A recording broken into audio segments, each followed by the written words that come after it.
Queridas irmãs e irmãos e telespectadores, nosso abraço a todos os que nos assistem online no Brasil e em diversas partes do mundo, participando da nossa atividade desta tarde.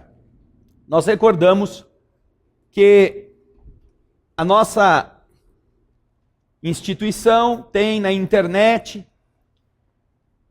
2 sites, basicamente, destinados a difundir a doutrina espírita de maneira gratuita, totalmente gratuita. São eles o Mensagem Fraternal, que você está vendo na tela, no qual foram postadas mais 5 palestras novas, agora no dia 1º. As pessoas que queiram acompanhar as palestras poderão ir assistindo os temas que nós estamos tratando. Estas últimas que foram postadas agora foram feitas referentes ao capítulo 11º do Evangelho segundo o Espiritismo, do ano de 2010. Não importa, entretanto, porque o Evangelho continua o mesmo.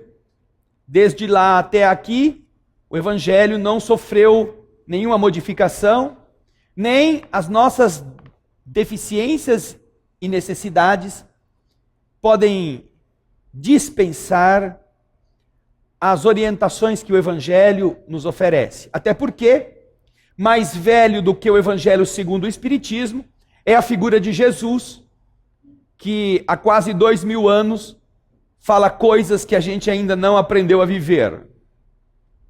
Portanto, nós temos 5 novas palestras disponíveis no nosso site, no Mensagem Fraternal. E aqueles que, além do site Mensagem Fraternal, gostam de ouvir e assistir uma programação com ensinamentos espíritas, nós temos a TV Alvorada Espírita, que é o outro site, no qual você também, durante 24 horas, pode deixar conectado, porque a nossa transmissão é ininterrupta.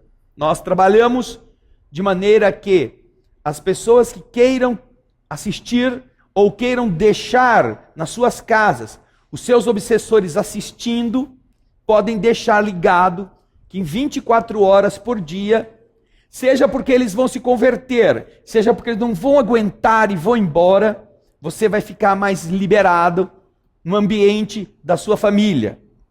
Porque o ensinamento chegará para todos, encarnados e desencarnados.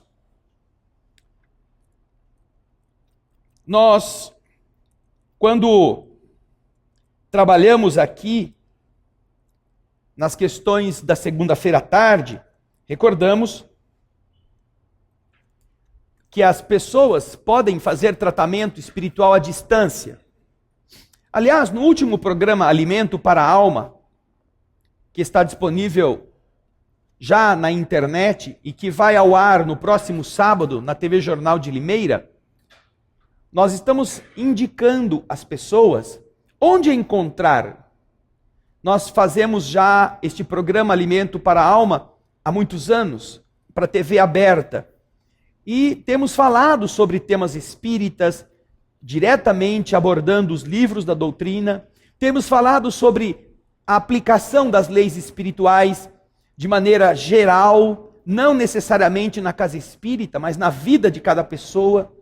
E então as pessoas ficam, às vezes, querendo, depois de assistir o programa, mas onde é que eu vou encontrar essas informações? Então, o nosso programa, que vai ao ar no próximo sábado, e que já está na internet, no site Mensagem Fraternal, se chama Onde é que eu encontro? Onde que eu encontro essas informações? Então, nós navegamos pelo nosso site, mostrando às pessoas o que elas encontram em programas de TV, em estudo de obras básicas, como é o caso do Livro dos Espíritos. Elas encontram estudo dos livros Nosso Lar e os Mensageiros, em vídeo. Elas encontram palestras que são ligadas ao Evangelho e outras que não são ligadas diretamente ao Evangelho. Elas têm programas de televisão, têm mensagens para se quiserem multiplicar pelos seus amigos. Tudo isso está disponibilizado no site Mensagem Fraternal. Mas também encontram programas de rádio e muitas das palestras que estão ali, você ao invés de ter que copiar o áudio e o vídeo, você pode copiar somente o vídeo. Aliás, somente o áudio, porque é mais leve para transpor, é de menor tempo o download. E muitas pessoas vão caminhar escutando a palestra, não precisam ver a palestra. Ou vão trabalhar em seus afazeres domésticos, ou mesmo nas suas profissões, elas podem ouvir. Então, alguns preferem ouvir a palestra ao invés de assisti-la. Então, também você poderá fazer o download apenas do áudio. Mas nós temos 112 programas de rádio, falando sobre os diversos temas espíritas. 2 horas cada um deles. Agora, além disso, nós também temos livros espíritas gratuitos. Você copia o livro inteiro, de graça, não precisa pagar nada, não precisa deixar o seu e-mail, nenhuma burocracia é solicitada. Portanto, o nosso programa, que vai ao ar no próximo sábado na TV Jornal, mas que já está no nosso site, onde é que eu encontro, mostra para você que nos assiste como você pode, inclusive, fazer tratamento à distância, porque nós mostramos onde está no nosso site a área em que você clica para saber quais serão os próximos tratamentos espirituais e que medidas deverá tomar para participar dele. Bem, nós estamos com estas informações desejando que as pessoas não se sentem diante do computador, não se sentem aqui em nossa instituição para escutar. Ainda que isso faça parte desta troca, ainda que isso seja bom, porque se nós não escutarmos ou não assistirmos, nós não saberemos. Mas o nosso desejo é que as pessoas não se limitem a isto. Estamos aqui já há muitos anos, transmitindo o que a bondade divina nos oferece. Mas nós estamos na Terra, todos nós. A Terra é um dos piores planetas em termos de evolução. Ela só perde para o mundo primitivo, onde as primeiras almas ou as primeiras encarnações do ser inteligente podem acontecer. Saída da selva, a criatura pode, como silvícola, como indígena, como ser primitivo, pode renascer nestes ambientes destinados às primeiras encarnações da alma humana. Depois que ela deixa de ser a alma de um animal irracional, e ela pode ser modificada no plano espiritual pelas inteligências responsáveis e tornar-se um espírito humano. O mundo primitivo é destinado a renascimentos destes tipos de espíritos. As primeiras etapas. A Terra, ela é tão próxima do mundo primitivo que, apesar de ela já ser considerada um mundo um pouquinho melhor, um mundo de prova e expiação, na Terra ainda espíritos primitivos podem renascer. Para vocês verem que dá para fazer as duas coisas no nosso planeta. E se nós estamos aqui, isso indica alguma coisa a nosso respeito. Se nós estamos vivendo num mundo como este, considerando que no universo, diferente do que é no nosso dia a dia, a lei do mérito vale, a nossa vida num planeta como este é uma dádiva, claro que é. Nós ainda poderíamos ter renascido num planeta puramente primitivo, lá junto com os dinossauros, brontossauros, no meio das cavernas, enfiado lá, fugindo dos tiranossauros rex, comendo carne crua ainda. Mas nós já pudemos renascer num mundo um pouquinho diferente. Mas ainda assim, em um padrão evolutivo primário, poderíamos dizer assim. Então, Em nosso nível evolutivo, nós precisamos enfrentar contrastes, enfrentar contrariedades para discernir. Por que a Terra é importante como escala nesta evolução? Porque nós estamos vindo de uma época em que o ser animal irracional, levado pelo instinto, que é um tipo de inteligência, que visa preservar a vida e promover a multiplicação da espécie, está acostumado a resolver as coisas pela lei do mais forte, pela agressividade, pela delimitação de território. Os seres animais irracionais, na natureza, se relacionam desta forma.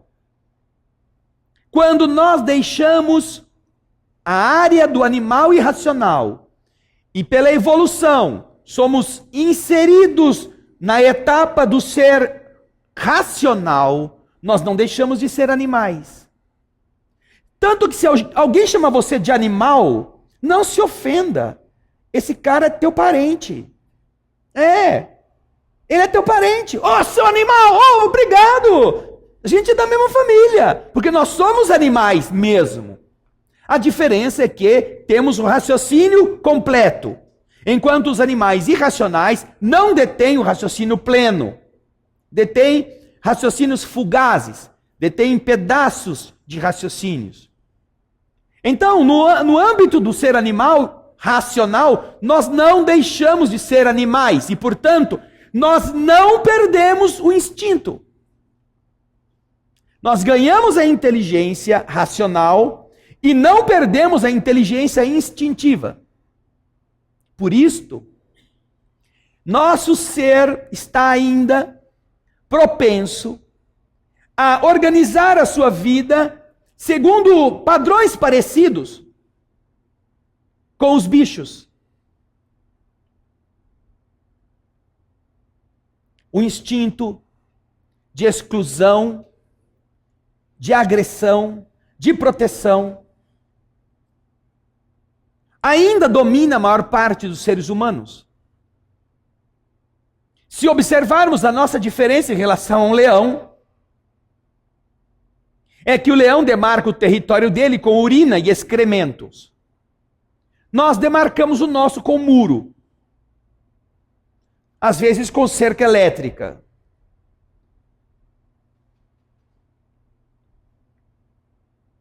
Nós observamos como é que somos evoluídos. Mas esta evolução não é medida na hora em que a gente vai rezar. Não. Essa evolução é medida na hora de comer. Observe, está todo mundo numa convenção religiosa. Ai, Jesus, amor, a fraternidade. Aí, 5 horas falando disso. Aí alguém fala, agora é a pausa para o almoço. Ai, meu Deus do céu, que bom. Coitado dos velhinhos, coitado das pessoas de cadeira de roda, de bengala, os seus últimos.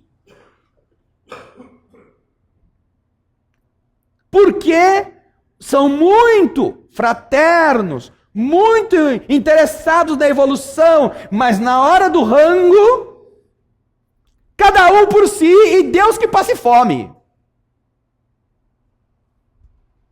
Aí você vê a sua evolução. Aí você vê, porque não, vamos logo, senão a comida acaba. Ué, e se acabar, qual é o problema? Você já subiu na balança? Você já viu qual é o seu peso? Aliás, vai ser até muito bom e muito fraterno que você passe fome um dia para que algum esfomeado coma um pouco mais. Você vai emagrecer para que ele possa ter, ai, comi 2 vezes, ai, que gostoso, estava com uma fome. Mas ninguém pensa nisso. A nossa evolução ainda é tão precária que nós nos preocupamos se vai sobrar sobremesa, se a gente come depressa, ai meu Deus do céu, agora eu quero ser o primeiro da fila. E tem pessoas que se candidatam a repetir sem nem se preocuparem se ainda tem gente que não comeu o primeiro prato. Já está na fila do repeteco. E eu não estou falando de pessoas que estejam em situações sem algum tipo de lucidez, pessoas que estejam vivendo em ambientes hostis, onde a fome é desesperadora. Não, estou falando de pessoas que estão em casas religiosas, em encontros fraternos, em lugares onde se fala sobre o amor ao próximo. É aí que nós vamos notar quão realmente evoluídos e livres, ou pelo menos dominando um pouco dos instintos nós estamos. Por quê? Porque isso nos convoca às nossas raízes primevas, à dependência da comida, à dependência do sexo, à dependência do domínio, em ser um poderoso, em mandar nos outros, em ser a última palavra, em ter razão sempre. Então, se nós observamos como nós estamos, é de surpreendermos-nos o fato de já estarmos andando de maneira bípede.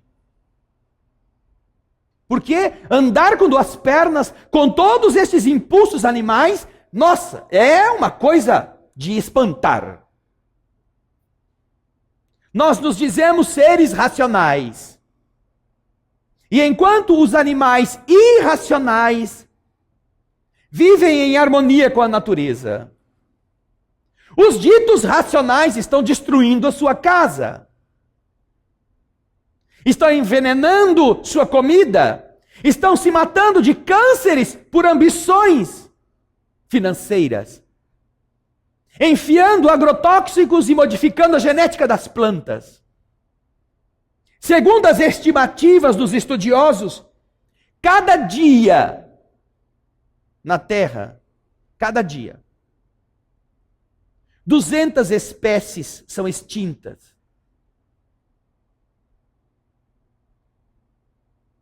Por alterações no meio ambiente, por agressão, por caça, por todo tipo de desajustes que o dito ser racional realiza. Nunca se ouviu dizer, nunca, que as ferozes onças extinguiram os javalis, de tanto comê-los. Nunca se ouviu dizer que os jaguares acabaram com as raposas, que as raposas exterminaram os coelhos. Nunca se ouviu dizer que o tubarão acabou com as focas, que as baleias exterminaram os cardumes de anchovas. Não existe mais anchova, porque com aquele bocão, os bilhões de baleias acabaram comendo tudo. Não, nunca se ouviu dizer isto. Mas todos os dias nós encontramos seres humanos matando seres humanos e não é para comer. Por quê? Por instinto, por ignorância.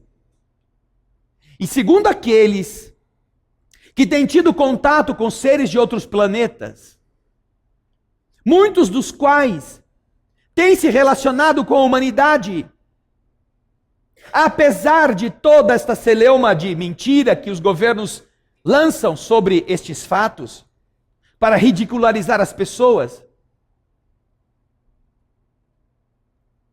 segundo estes relatos,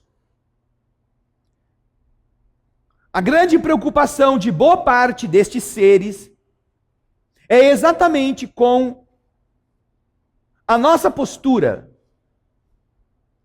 que em nenhuma parte do universo se constata seres da mesma espécie se extinguindo, se autodestruindo, numa autofagia insana. Sinal de atraso brutal da nossa parte. Segundo eles, que conhecem inúmeras civilizações. A raça humana é de espantar.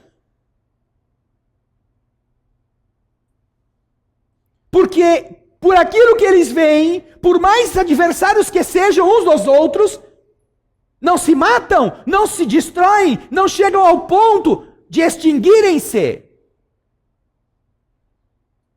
Respeitam-se como raças.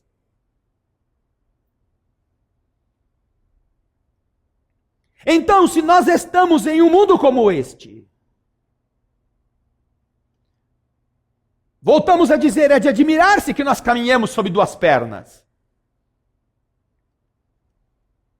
Que gastamos tanto tempo olhando no espelho para nos embelezar. E estamos perdendo tempo de embelezar aquilo que realmente é a única coisa que importa.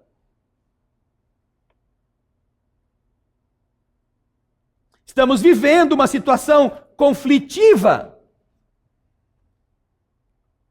que não é de agora. Algumas pessoas falam assim, nossa, mas você viu essa guerra, meu Deus do céu, coisa horrível. Não, essa guerra é alguma realidade que se manifesta na humanidade há quantos séculos ou milênios?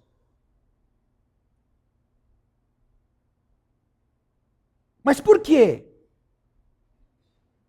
Pelos instintos de ser dono, de um existir e o outro não poder existir, de não poderem coabitar, de serem inimigos. Como se, ao se matarem, se tornassem amigos. Ao se destruírem, ao se explodirem, ao jogarem bombas uns nos outros, se tornassem fraternos. E em todos os lados está o quê? Está o conceito religioso a fundamentar algo que não está escrito na religião.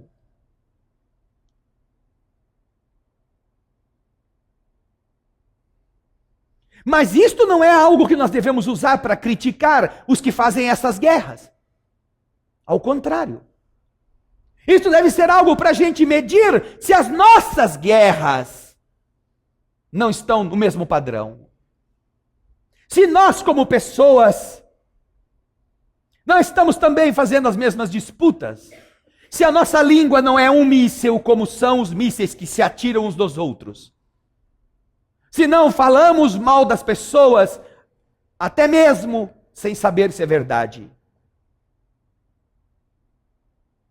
Se não propomos coisas indignas, se não manifestamos através de atitudes ou de omissões, atos destrutivos.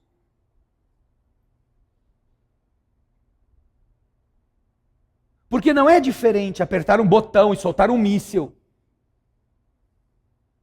de pegar um telefone e contar uma fofoca.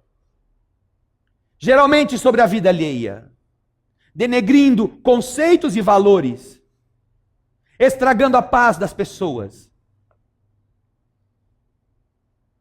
Não é diferente. Que nós invadamos na calada da noite uma fortaleza para furtar seus tesouros.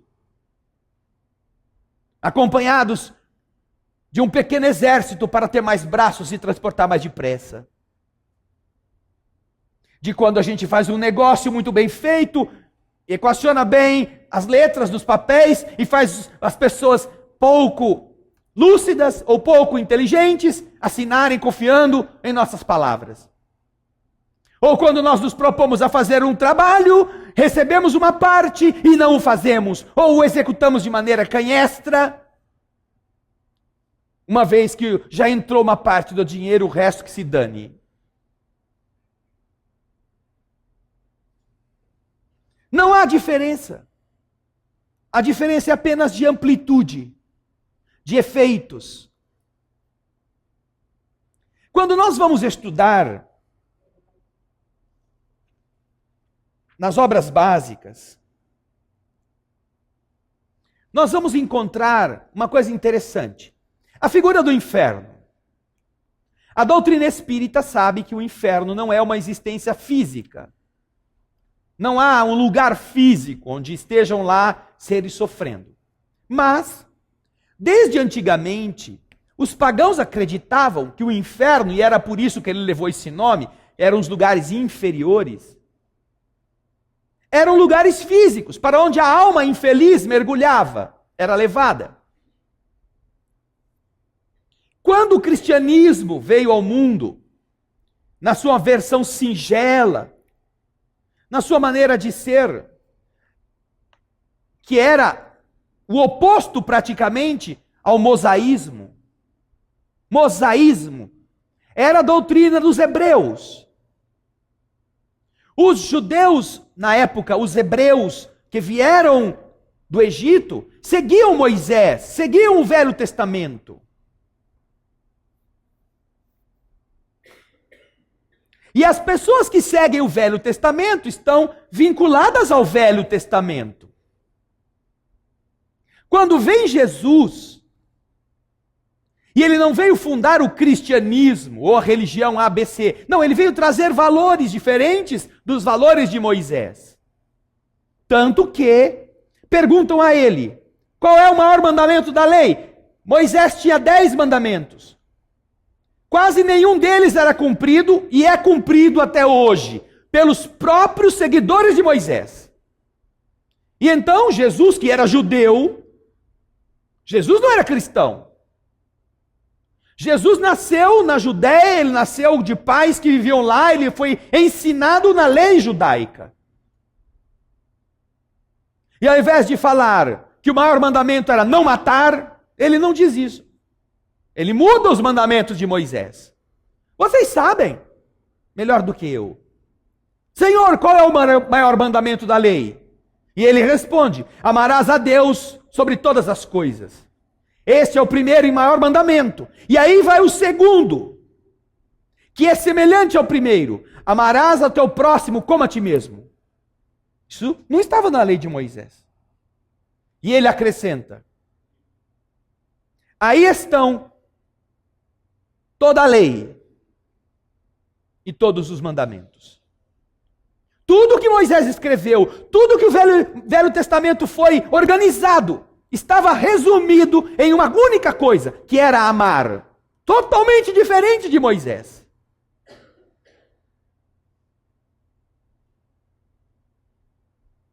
Jesus então vem alterar aquilo que Moisés tinha dito. Olho por olho, dente por dente. Jesus fala, se alguém te bater na face, oferece a outra.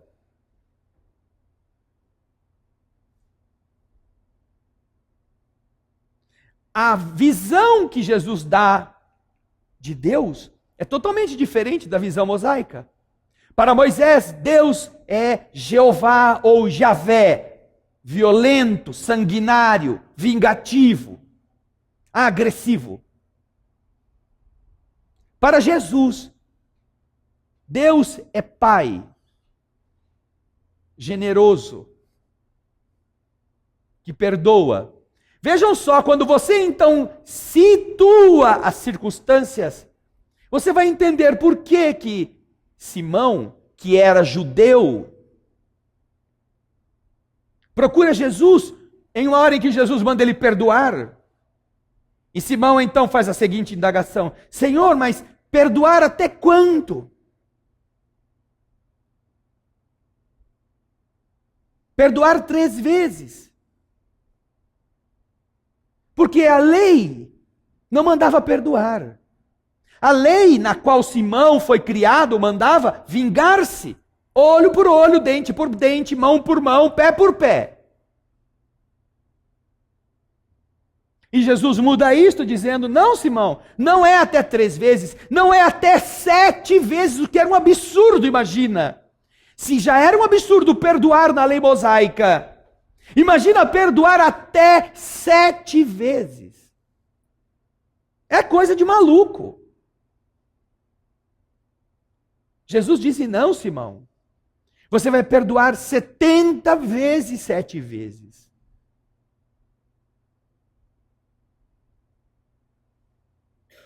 É algo que rompe toda a estrutura da lei mosaica. Toda.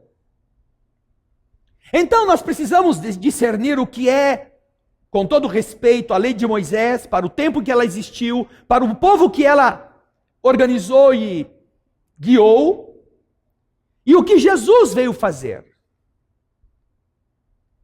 Porque o que Jesus veio fazer é mudar totalmente o conceito da lei mosaica. Na base.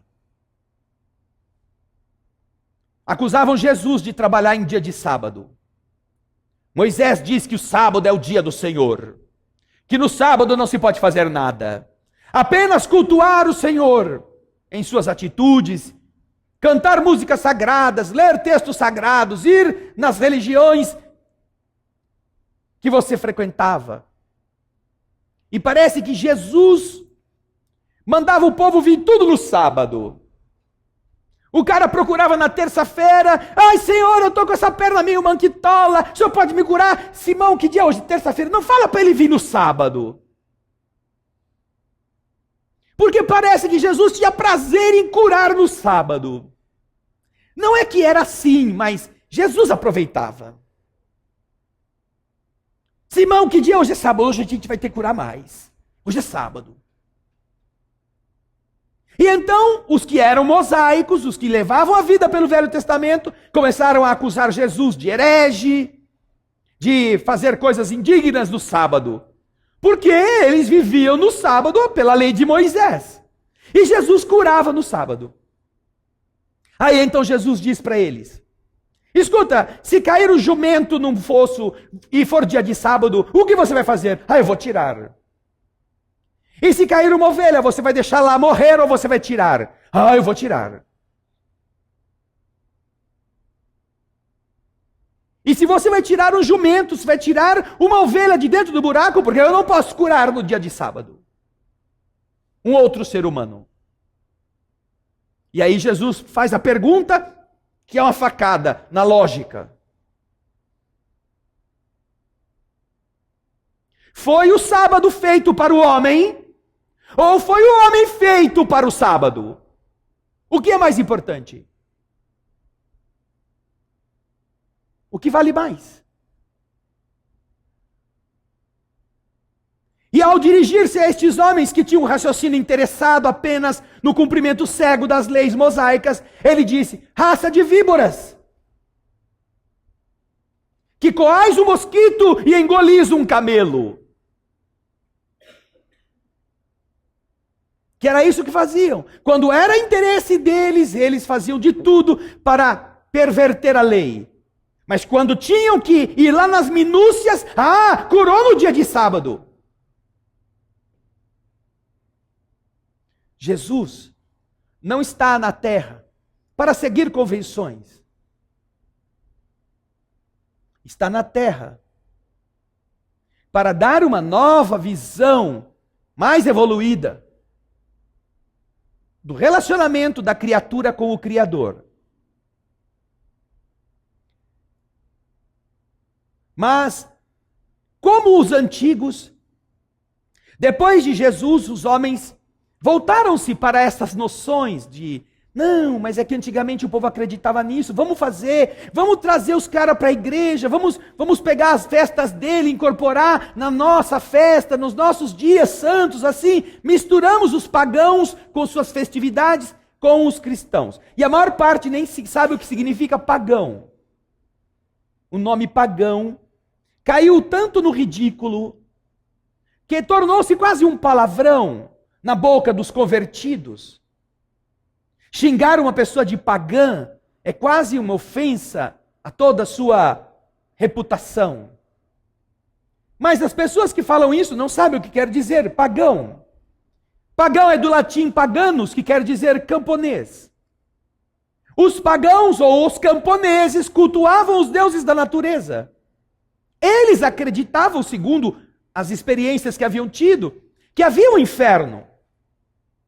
Mas o conceito do inferno dos pagãos, que depois, de uma certa forma, foi incorporado e foi piorado pela igreja. Piorado. Era um pouco diferente. Vejam só o que os pagãos contam como era considerado o seu inferno. Este é um diálogo em que Telêmaco, através dos poetas Homero e Virgílio, visita o inferno dos pagãos.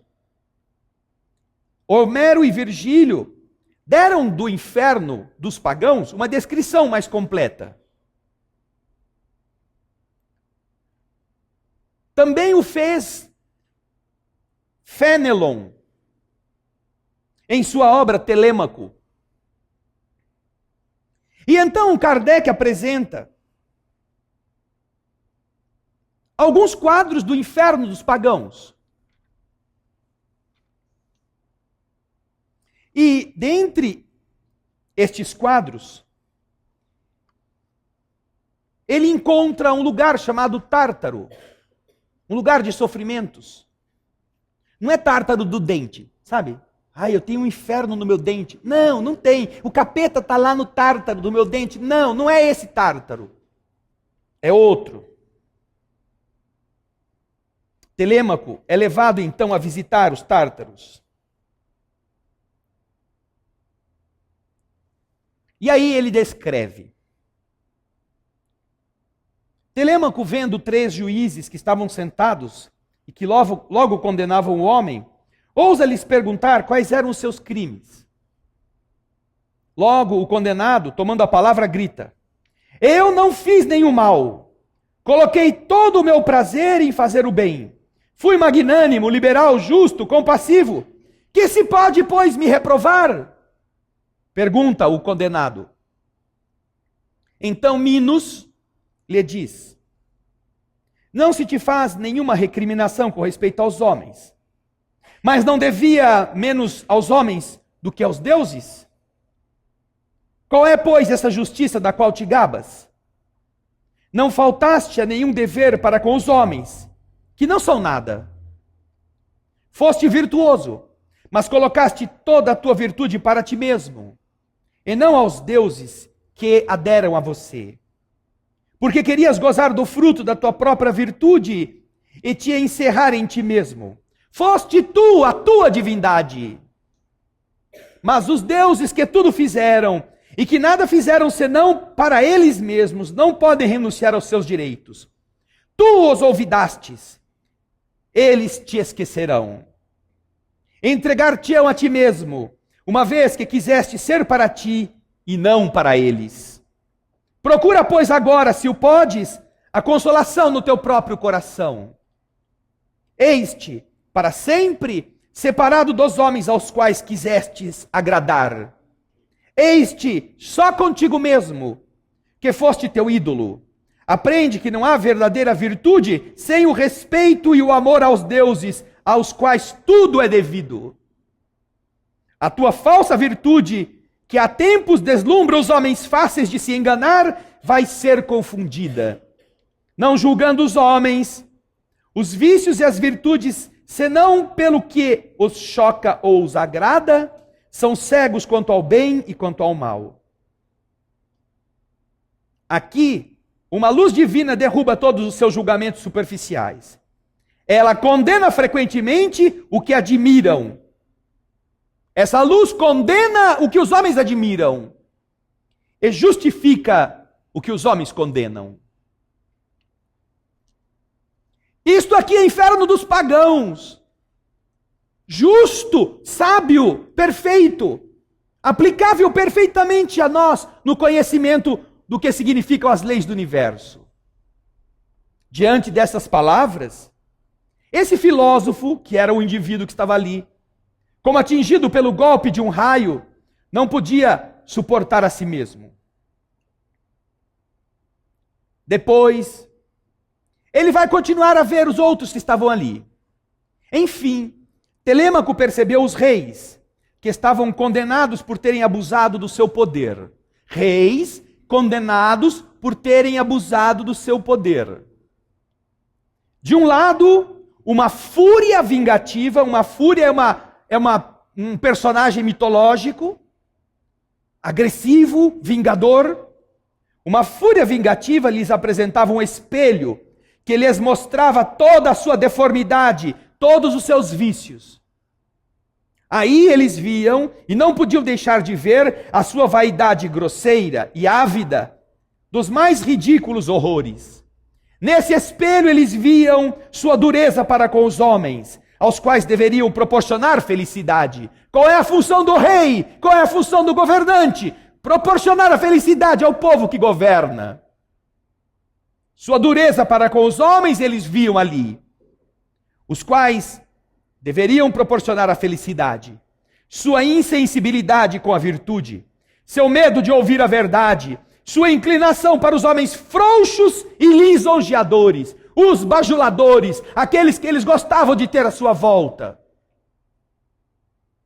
Sua desatenção, sua moleza, sua indolência, sua desconfiança imprópria, seu fausto, seu luxo, sua excessiva magnificência fundado sobre a ruína dos povos, sua ambição para comprar um pouco de vanglória com o sangue de seus concidadãos. Enfim, a sua crueldade, que procura cada dia novas delícias entre as lágrimas e o desespero de tantos infelizes. Estes reis, no inferno dos pagãos, tinham que assistir no espelho o que eles foram.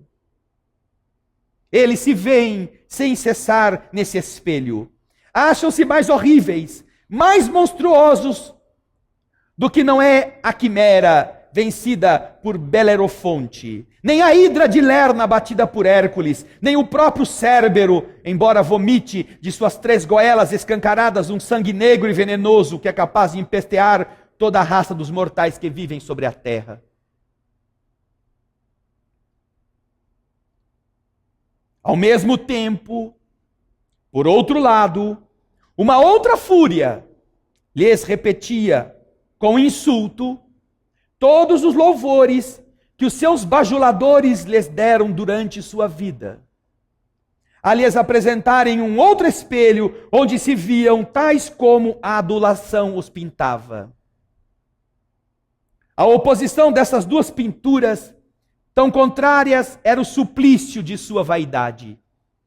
Notava-se que os piores dentre estes reis eram aqueles a quem se deram os mais magníficos louvores durante a vida, porque os maus são mais temidos do que os bons, e exigem sem pudor as desprezíveis lisonjas dos poetas e dos oradores do seu tempo. São ouvidos gemerem nessas profundezas das trevas, onde não podem ver senão os insultos e as zombarias que têm que sofrer. Não tem nada ao seu redor que não os repilam, que não os contradigam, que não os confundam, ao passo que sobre a terra zombaram da vida dos homens e pretendiam que tudo estava feito para servir a eles. No Tártaro estão entregues a todos os caprichos de certos escravos que lhes fazem sentir a seu turno uma cruel servidão. Estes reis servem com dor e não lhes resta nenhuma esperança de poderem jamais abrandar seu cativeiro. Era assim que o conceito dos pagãos tratava da responsabilidade de quem governava. Aí Telêmaco olhou e viu rostos pálidos, horrorosos, consternados. Uma tristeza negra ronda esses criminosos. Eles têm horror de si mesmos e não podem livrar-se desse horror, não mais do que de sua própria natureza. Eles não têm necessidade de outro castigo por suas faltas, além das próprias faltas. Eles as veem sem cessar, em toda a sua enormidade. Apresentam-se a eles como fantasmas horríveis e os perseguem. Para delas se protegerem, procuram uma morte mais poderosa do que aquela que os separou dos seus corpos, e não as encontra. No desespero que estão, chamam em seu socorro uma morte que possa exterminar todo sentimento e todo conhecimento de si mesmos. Pedem aos abismos para tragá-los, a fim de se esquivarem aos raios vingadores da verdade que os persegue. Mas estão destinados à vingança, que destila sobre eles gota a gota e que nunca secará. A verdade que eles temem ver provoca seu suplício.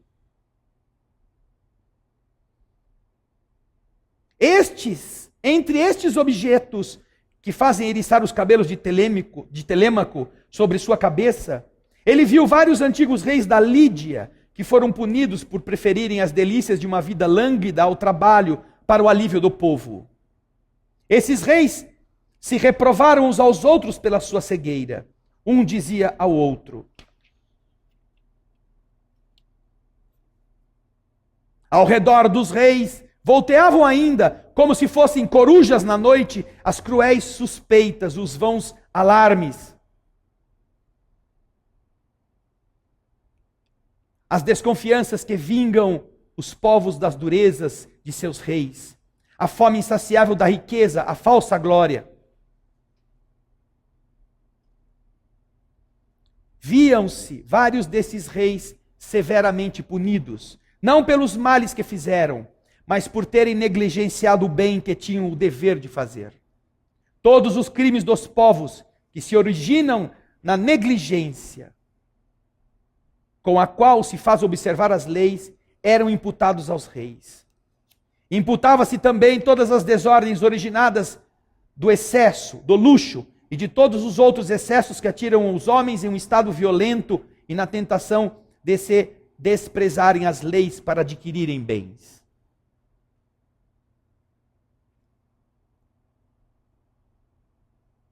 Todas estas são visões de Telêmaco, contidas antes, inclusive,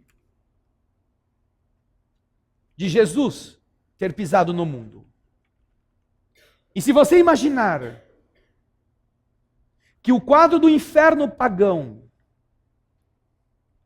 corresponde a uma perfeita justiça que todos nós, ao lermos isto, reconhecemos que são deveres negligenciados como crimes de lesa povo. Nós observamos como foram inspirados estes homens para tratarem de algo tão precioso como são os valores de uma sociedade negligenciados pelos seus representantes. Mas aqui também, entre os mais infelizes, ao lado dos reis, estão os religiosos que conduziram mal o seu rebanho, que usurparam do povo a fé com a desculpa de enriquecerem e receberem valores humanos para construírem templos de pedra, para construírem reinos no mundo. Tão ou piores, aflitos, estão enquadrados por Telêmaco estes homens, que por terem sido convincentes, foram acreditados por massas, por pessoas incapazes de raciocinar plenamente, e que acabaram confiando neles, outorgando-lhes uma liderança religiosa que eles negligenciam e ridicularizam.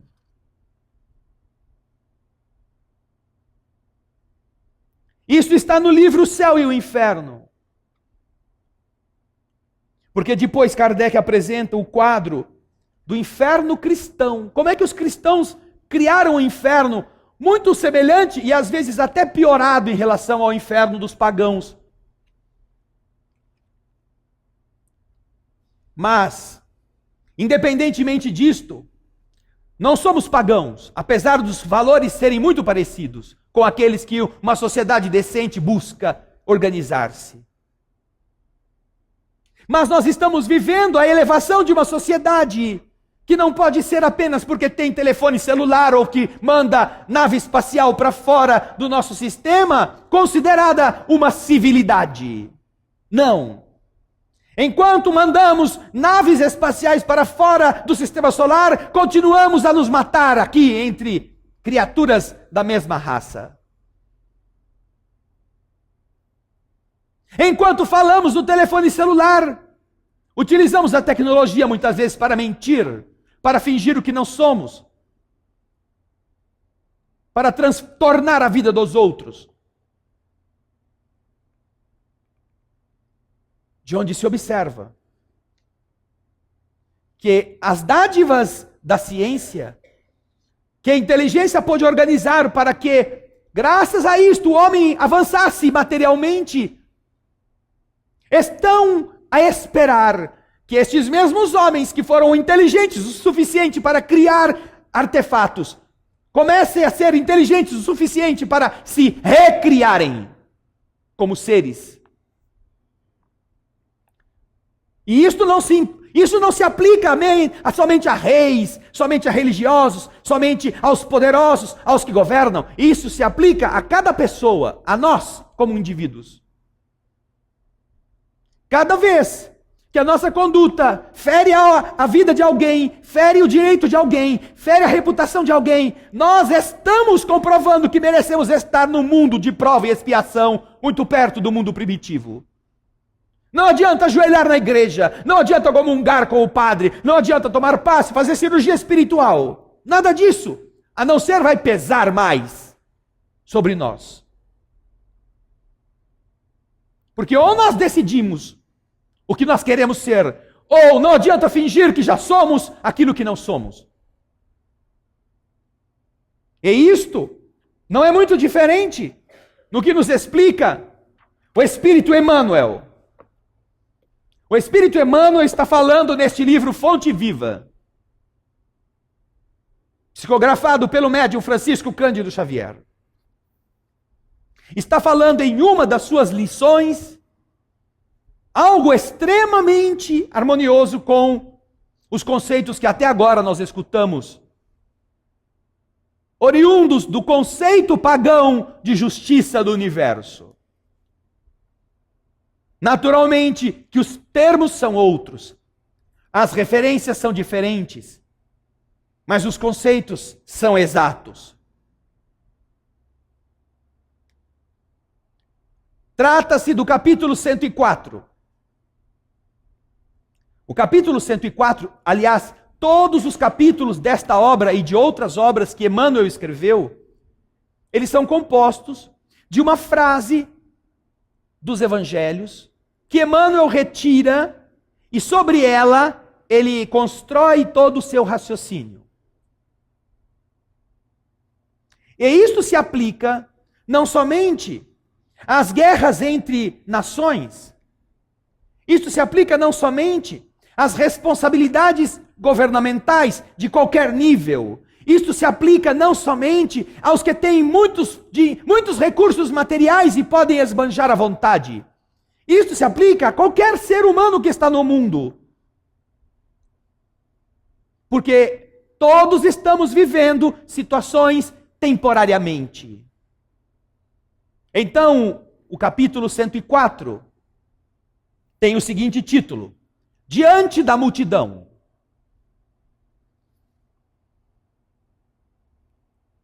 O trecho que Emmanuel elegeu para comentar é uma frase de Mateus, do capítulo 5, versículo 1. E Jesus, vendo a multidão, subiu a um monte. Ao ver a multidão, Jesus se coloca acima para falar ao povo. Aí Emmanuel começa a escrever pelo médium Chico Xavier o procedimento dos homens cultos para com o povo experimentará elevação crescente à medida que o evangelho se estenda nos corações. O que é necessário, segundo o conceito de Emmanuel, para que melhore o procedimento dos homens cultos com relação ao povo? É necessário que o evangelho se estenda em seus corações. Não é que eles se tornem religiosos. Totalmente diferente. Que os conceitos que Jesus viveu passem a fazer parte das escolhas de vida dessas pessoas. E chamados aqui de homens cultos, porque naturalmente se espera que as pessoas que sejam responsáveis por governar seus povos sejam as melhores, culturalmente falando. Para que tenham lucidez, que tenham inteligência, que tenham discernimento e saibam escolher. Mas não basta ser culto. É preciso entender os valores que o Evangelho oferece ao ser humano, e não é por ir em igrejas ou fazer parte de igrejas. Não. Infelizmente, diz Emmanuel, até agora, raramente a multidão tem encontrado, por parte das grandes personalidades humanas, o tratamento a que ela faz jus. Raramente. O povo tem sido governado ou tem tido como seus líderes homens, e aqui também mulheres, que o compreendam. E que compreendam a sua destinação. Muitos sobem ao monte da autoridade e da fortuna, da inteligência e do poder, mas simplesmente para humilhar e esquecer a multidão depois. Sacerdotes inúmeros enriquecem-se de saber e buscam subjugar a multidão a seu critério. Buscam mantê-la na ignorância, buscam explorá-la, buscam intimidá-la com ameaças, buscam mantê-la na culpa para que elas sejam servis. Quando deveriam orientar, reerguer, iluminar com a sua capacidade de entender as leis do universo. Sacerdotes inúmeros enriquecem-se de saber e buscam subjugar a multidão à sua vontade. Políticos astuciosos exploram as suas paixões em proveito próprio. Homens que dizem estar defendendo o interesse do povo, mantêm o povo na ignorância e exploram as suas fraquezas a benefício deles próprios. Tiranos disfarçados de condutores envenenam-lhe a alma e arrojam-na ao despenhadeiro da destruição, à maneira dos perseguidores, dos algozes de rebanho que apartam as reses para o matadouro. Aqueles que se dizem os messias, os que vão mostrar o caminho e que desejam tão somente escolher os que vão ficar do lado dele e empurrar os outros para o sacrifício. Juízes menos preparados para a dignidade das funções que exercem confundem o raciocínio do povo. Isto foi escrito em 1956.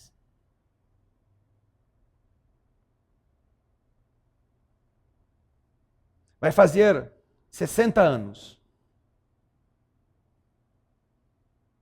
Talvez essa seja das frases mais marcantes para os tempos de hoje. Juízes menos preparados para a dignidade das suas funções que exercem confundem o raciocínio do povo.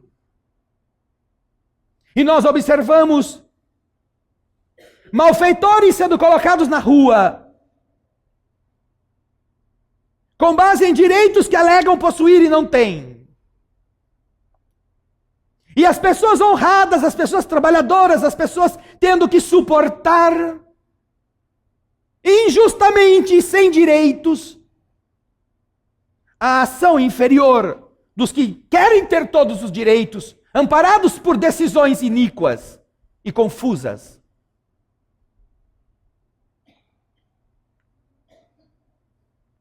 Esse é um texto de 1956, em que cada frase nós a aplicamos no dia em que estamos vivendo. Administradores menos escrupulosos arregimentam do povo as expressões numéricas para a criação de efeitos contrários ao progresso.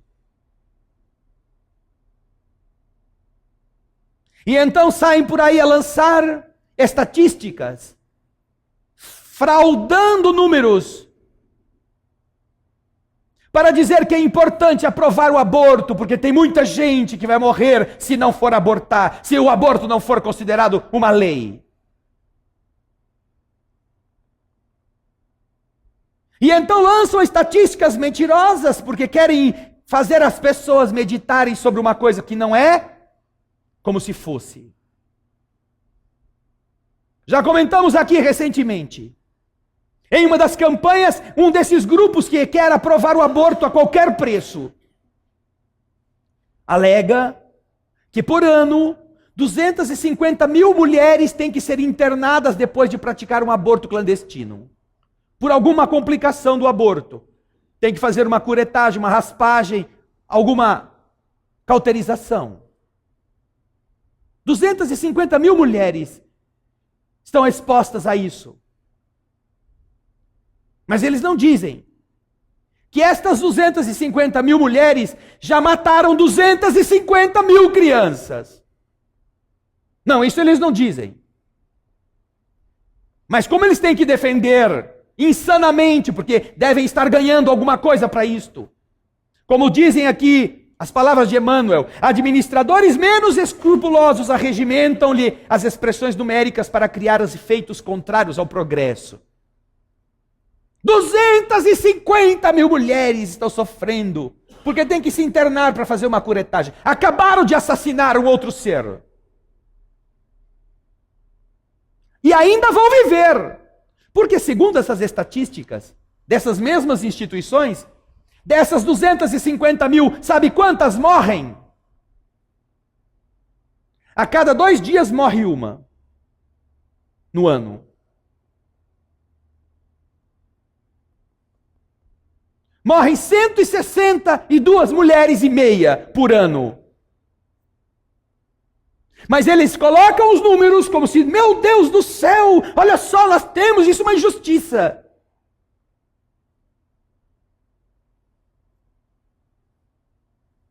E aonde estamos nós, que engolimos estas coisas e nada falamos? Que até ficamos ouvindo, nossa, até que olhando deste jeito, parece que eles têm razão. Que razão pode ter?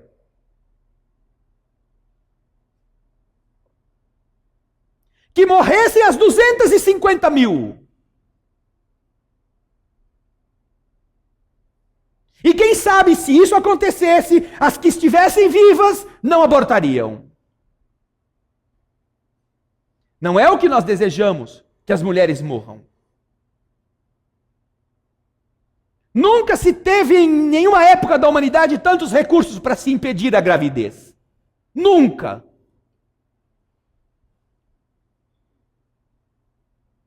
E com tudo isto ainda pedir para você não usar nada disso e matar o filho no seu ventre.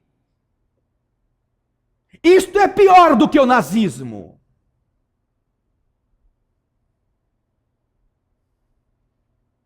Muito pior. O corpo é meu, eu tenho direito. Não tem, não. Não tem direito. Até que se consigam produzir gravidezes que não dependam do útero da mulher, não há direito. Não há direito. Mas eu não concordo com isso. Então, talvez seja mais coerente que você se mate e deixe de ser mulher.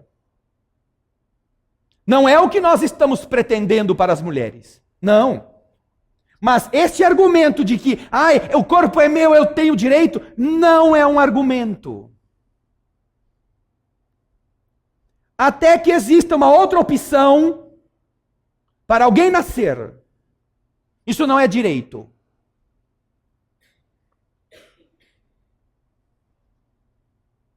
Raciocinem com clareza.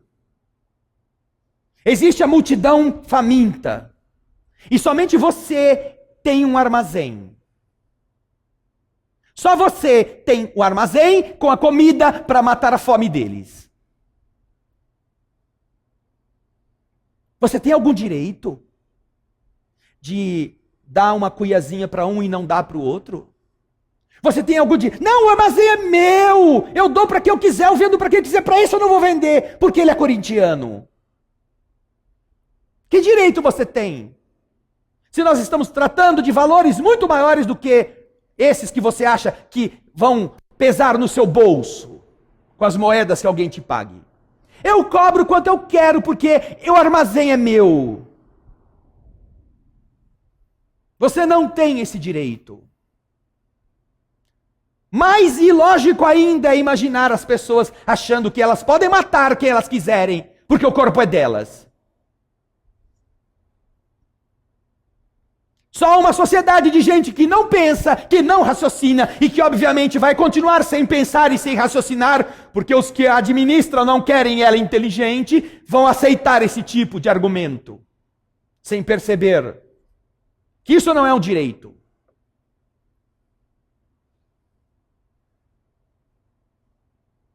Administradores menos escrupulosos arregimentam nas massas as expressões numéricas para a criação de efeitos contrários ao progresso. Contrários ao progresso.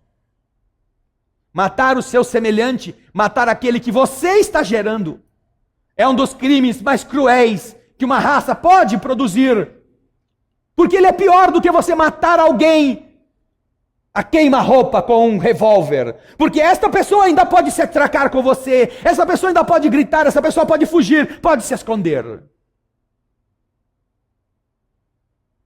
Coisa que aquele ser não tem para onde ir. E sobretudo, você poderia ter evitado. Por 1000 caminhos.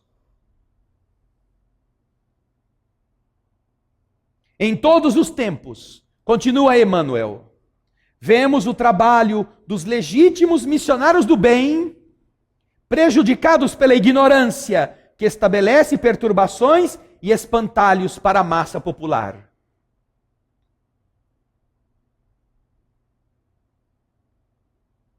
Levante-se qualquer moça sem roupa e logo no dia seguinte ela vai estar apresentando algum programa na televisão.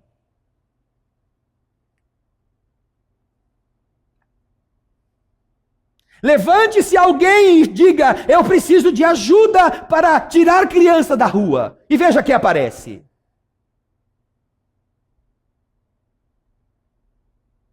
E veja que poder público vai apoiar isto. Que prefere financiar rodeios, que prefere dar dinheiro do povo para qualquer festa de arrasta-pé em qualquer lugar, do que recuperar, com raríssimas exceções, recuperar a miséria humana. Não tem dinheiro para colocar água encanada, para pôr... A água encanada para quem não tem nem água, não é? Mas esgoto, para melhorar vias públicas. Não, mas para fazer esses tipos de eventos, tem sempre dinheiro sobrando, até porque alguém vai levar uma parte dele.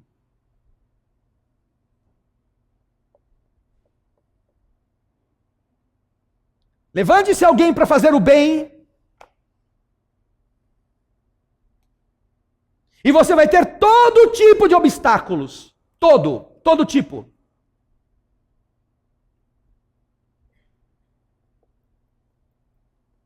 E sem nenhuma revolta, sem nenhum rancor, sem nenhuma mágoa, porque isso é muito bom para nós, para testar em nós se temos vontade. Esse pequeno corredor que nós compramos do nosso poder público, onde as pessoas se sentam, onde as famílias atendidas vêm receber alimento, nunca foi lançado pela prefeitura, nunca nos chegou nenhum IPTU para pagar. Até que chegou o dia da cobrança, que veio o oficial de justiça aqui intimar a gente a pagar sob pena de ser penhorado. Sem nunca termos recebido nenhuma cobrança.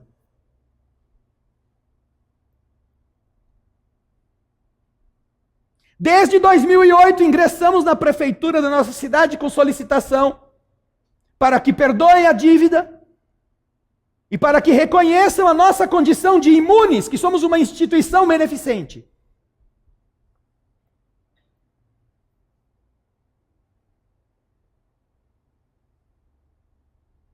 Seis anos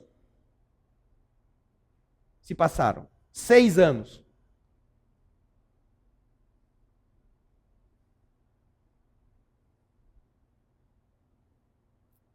para que uma instituição que faz o que o poder público deveria fazer, sem explorar as pessoas necessitadas, sem lhes pedir voto, sem desejar que elas tenham que dar alguma coisa em troca, está fazendo em nome de uma sociedade e está tendo que pagar o preço.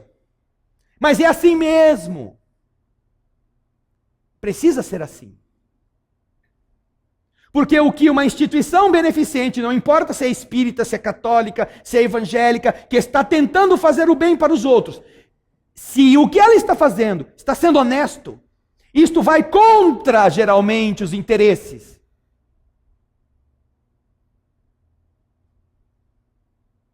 Porque quando você não corrompe, não se corrompe, você não serve.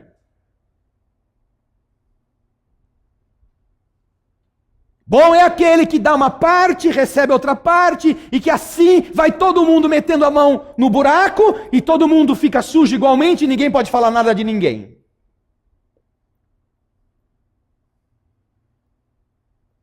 Isso está dito por Emmanuel em 1956. Em todos os tempos, vemos o trabalho dos legítimos missionários do bem prejudicado pela ignorância, que estabelece perturbações e espantalhos para a massa popular.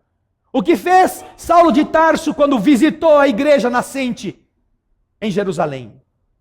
Foi prender os discípulos de Jesus. Nós aqui não somos nada, não somos nem decentes para sermos considerados cristãos. Nós merecemos sim esse tipo de coisa, mas lá estavam Simão, Tiago, Barnabé, amigos do Senhor, recolhendo da rua, coisa que não existia na época, assistência social. De graça, sem pedir nada para o governo, sem pedir nada para os poderes constituídos. E então vai lá o doutor da lei meter-se com eles. E manda prendê-los. E não contente, quer executar os 4. Estevão, Simão e a outra turminha que acabou indo.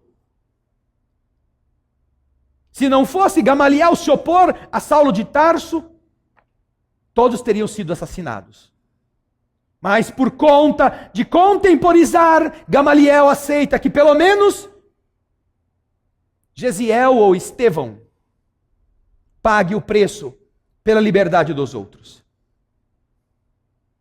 E Saulo manda apedrejar Estevão, a primeira vítima do cristianismo depois de Jesus. Fazendo o que eles deveriam estar fazendo. Aí Emmanuel começa a explicar.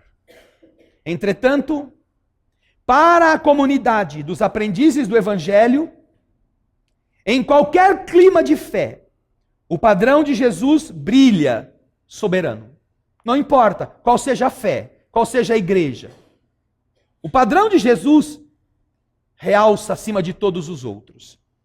Vendo a multidão, o mestre sobe a um monte e começa a ensinar. Veja o que Jesus faz. Ele começa a falar do sermão.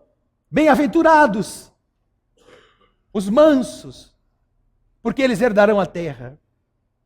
Bem-aventurados os que têm sede e fome de justiça, porque eles serão saciados. Jesus educa as pessoas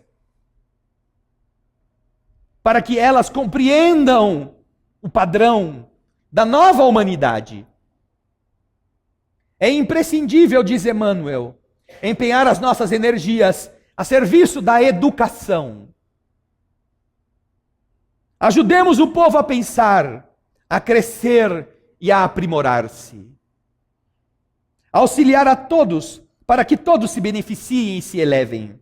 Tanto quanto nós desejamos melhoria e prosperidade para nós mesmos, constitui para nós a felicidade real e indiscutível.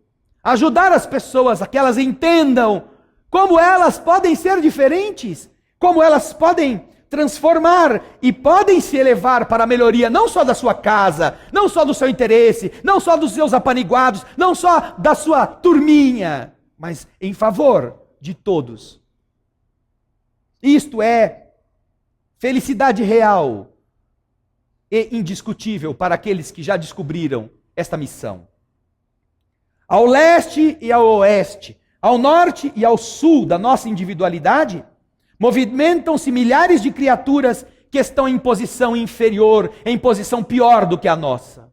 Na nossa casa trabalham pessoas em condição inferior à nossa, socialmente falando, culturalmente falando. Aonde nós frequentamos, nos lugares de trabalhar, nós atendemos pessoas nessas condições. Em toda parte, estas pessoas estão esperando por alguém que suba ao monte e as ajude a entender. Estendamos os braços, alonguemos o coração e irradiemos entendimento, irradiemos fraternidade e simpatia, ajudando essas pessoas sem condição, sem impor a elas, só te ajudo se você trabalhar aqui na minha casa um pouco mais, só te ajudo se você disser obrigado para mim, só te ajudo se você achar que eu sou uma pessoa legal, sem condições. Ajudar ao máximo, falar a elas para que elas se sintam importantes, se sintam queridas, não se sintam jogadas à margem. Quando o cristão pronuncia as sagradas palavras, Pai Nosso, está reconhecendo não somente a paternidade de Deus, mas está aceitando também como sua família a humanidade inteira. Não é só para aqueles que moram na sua casa, que você deve lutar para que eles tenham uma boa escola. Não, eu vou fazer isso para o meu filho, que eu tenho que dar para ele o melhor que eu posso. Ele é seu filho agora, porque nasceu da sua união física. Mas o filho da empregada é seu filho também, porque é filho de Deus.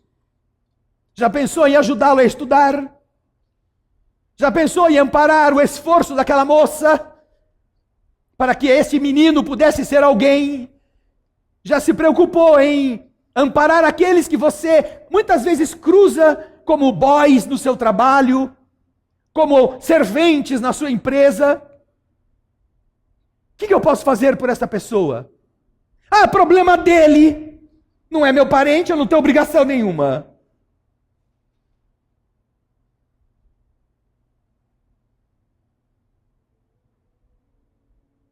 E enquanto nós pensarmos assim, não só israelenses e palestinos vão se matar, nós também. Nós também não vamos ficar preocupados com a saúde do filho da empregada. A não ser dar uns troquinhos para ela comprar o remédio. Nós não vamos perder o sono se a nossa funcionária sofreu um acidente. Ah, vê se ela tem INPS, manda encostar lá no INPS.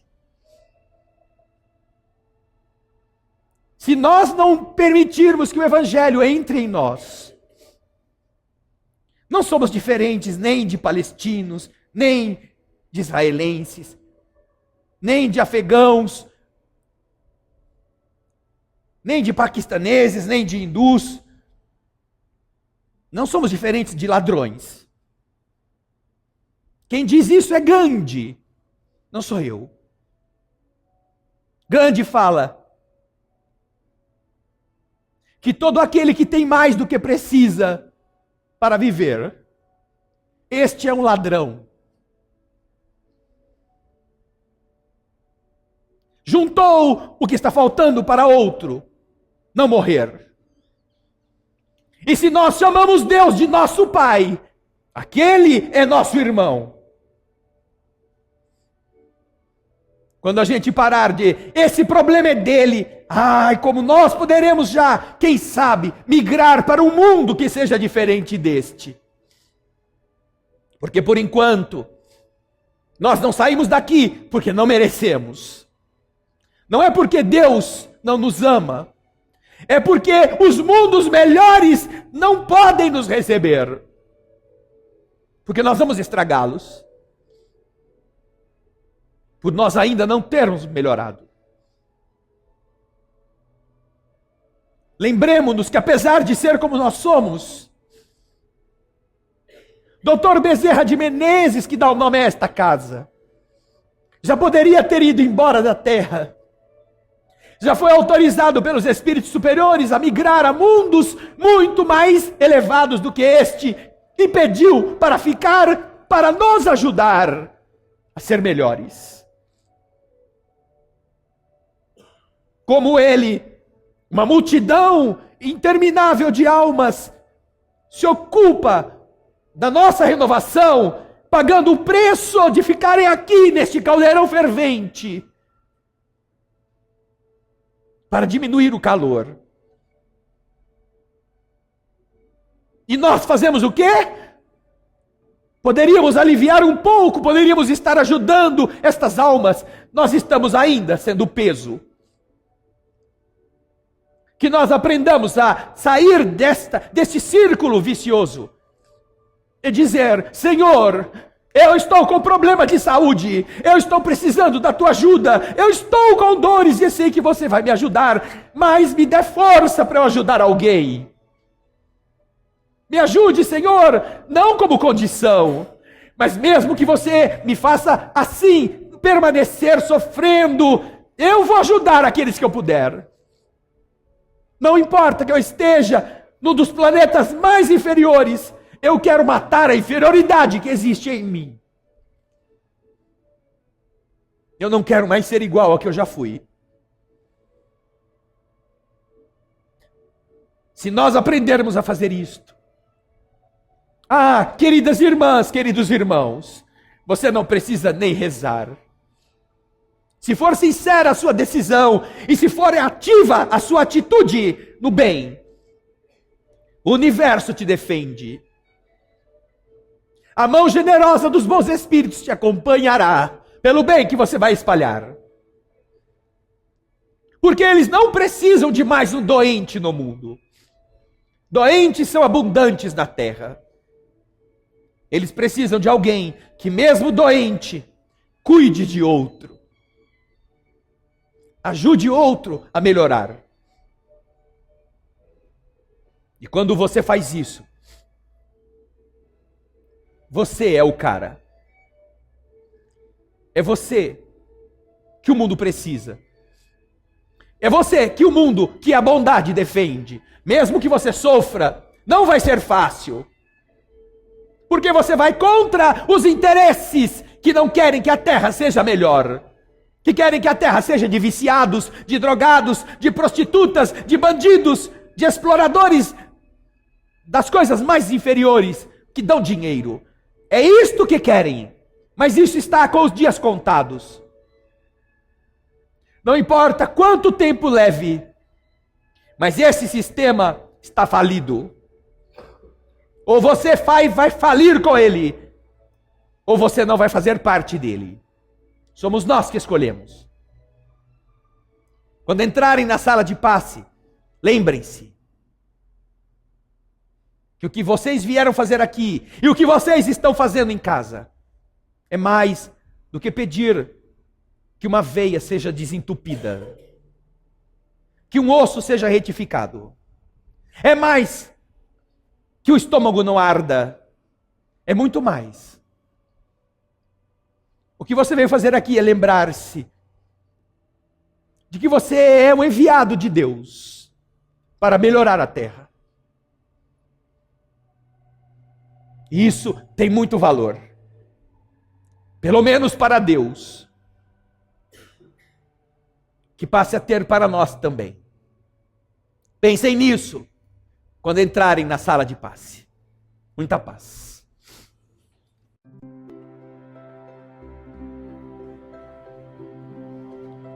Obrigado, Senhor, pela alegria de estarmos na terra, em mais um dia que nos permite o aprendizado, a construção do nosso amanhã. Uma vez que a maioria se esquece que é dos atos do agora que nós encontraremos nos caminhos vindouros a estrada plana ou esburacada, o caminho florido ou espinhoso.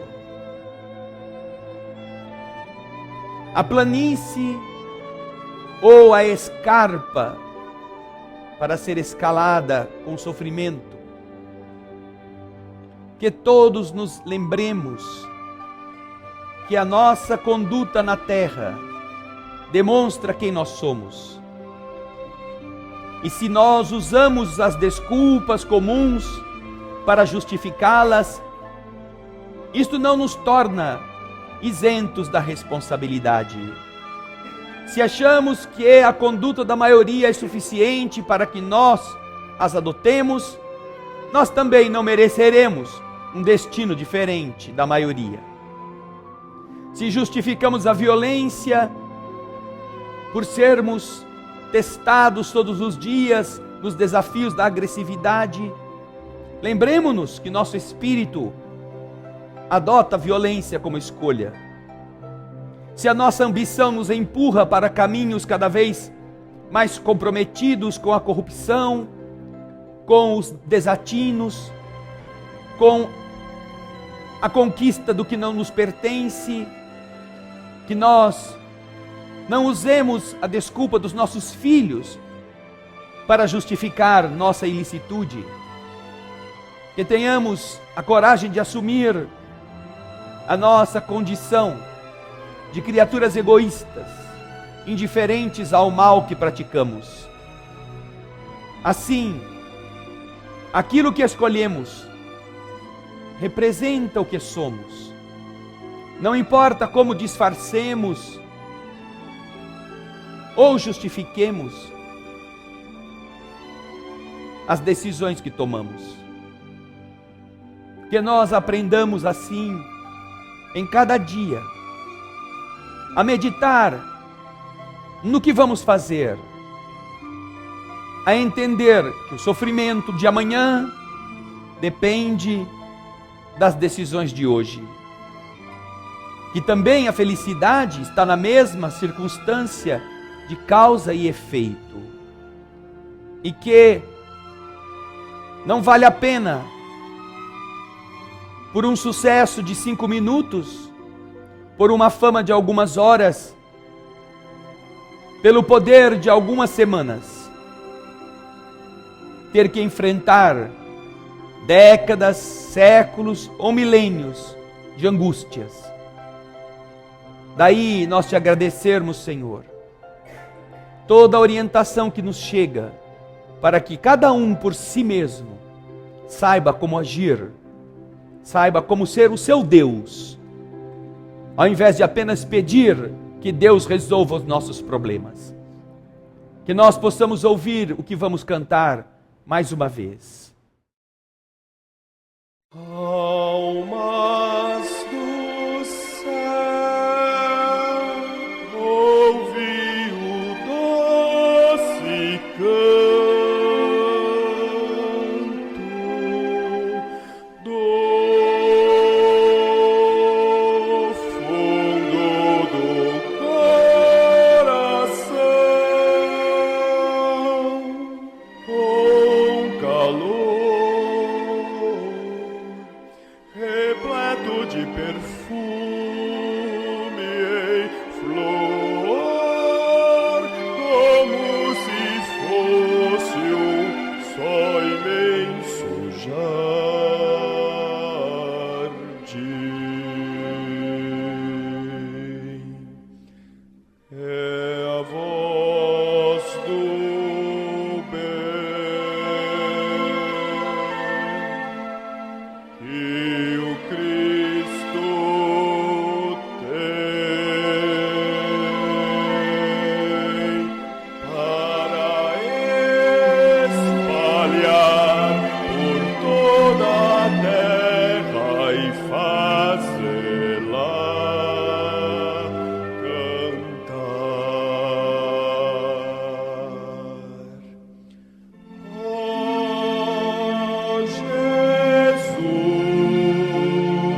ajudar.